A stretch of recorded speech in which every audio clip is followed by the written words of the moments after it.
नमस्कार, मैं मुकेश पंडित। नगीना से सांसद बनने के बाद से चंद्रशेखर आज़ाद के हौसले बुलंद हैं। चंद्रशेखर आज़ाद अब उत्तर प्रदेश में अपने पांव मजबूत करने में लग गए हैं। अब चंद्रशेखर आज़ाद को यह लगने लगा है कि वह बहन मायावती का विकल्प बन सकते हैं। दोस्तों, उत्तर प्रदेश में 10 सीटों पर उपचुनाव होना है। चंद्रशेखर आज़ाद को इस समय निगाहें उत्तर प्रदेश के उपचुनाव में अधिक से अधिक सीटें जीतने पर हैं।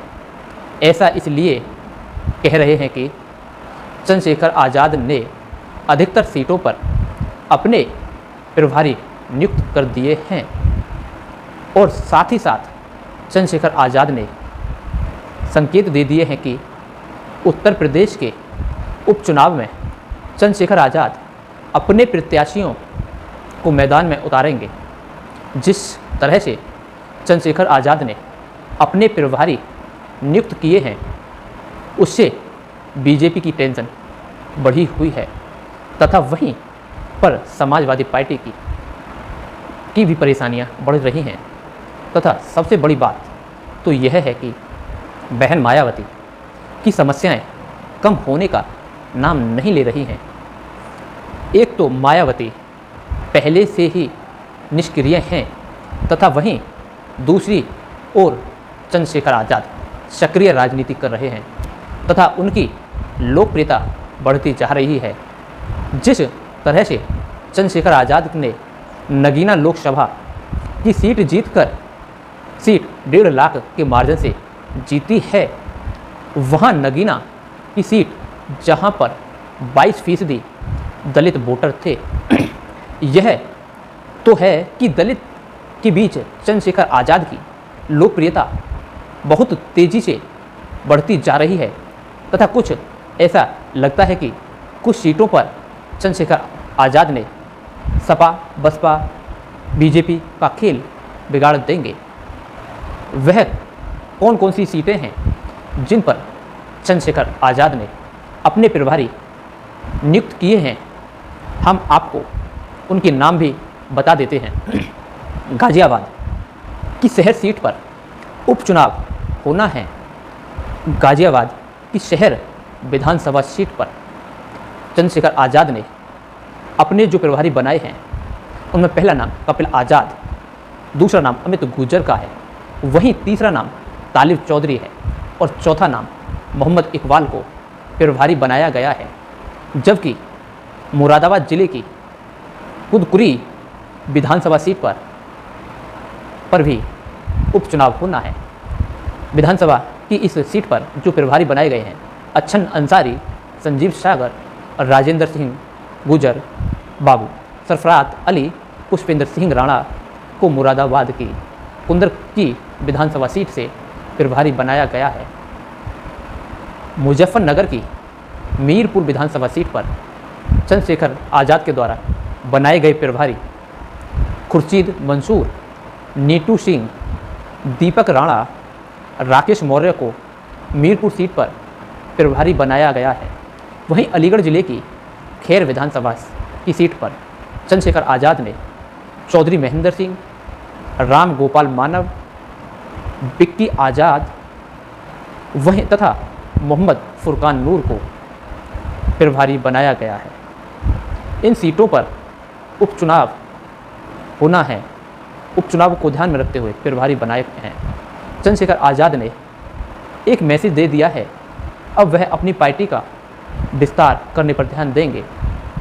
जिस तरह से चंद्रशेखर आज़ाद ने नगीना से लोकसभा चुनाव जीता है और उसके बाद से उनके जो तेवर हैं वह यह बताते हैं कि लोकसभा के अंदर भी काफ़ी मुखर रहने वाले हैं।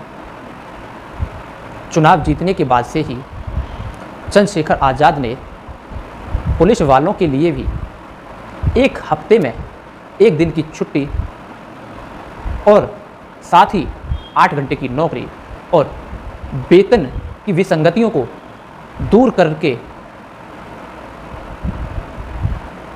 दूर करने का मुद्दा मीडिया में उठा दिया है। यह भी कह दिया है कि वह इन मुद्दों को लोकसभा में उठाएंगे जरूरी और चाहेंगे कि सरकार इसमें कोई बड़ी पहल अवश्य करे। चंद्रशेखर आज़ाद अब किसी भी मुद्दे को छोड़ना नहीं चाहते हैं। उत्तर प्रदेश में अपनी पार्टी को खड़ा करना चाहते हैं। पार्टी के संगठन को मजबूत करना है।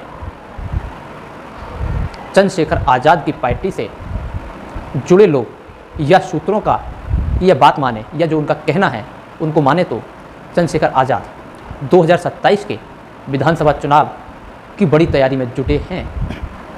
2027 के विधानसभा चुनाव में चंद्रशेखर आज़ाद बहुत सी सीटों पर अपने प्रत्याशी मैदान में उतारेंगे तथा साथ ही चंद्रशेखर आज़ाद और सीटों पर भी प्रचार करेंगे। फिलहाल चंद्रशेखर आज़ाद किसी भी गठबंधन के साथ नहीं हैं।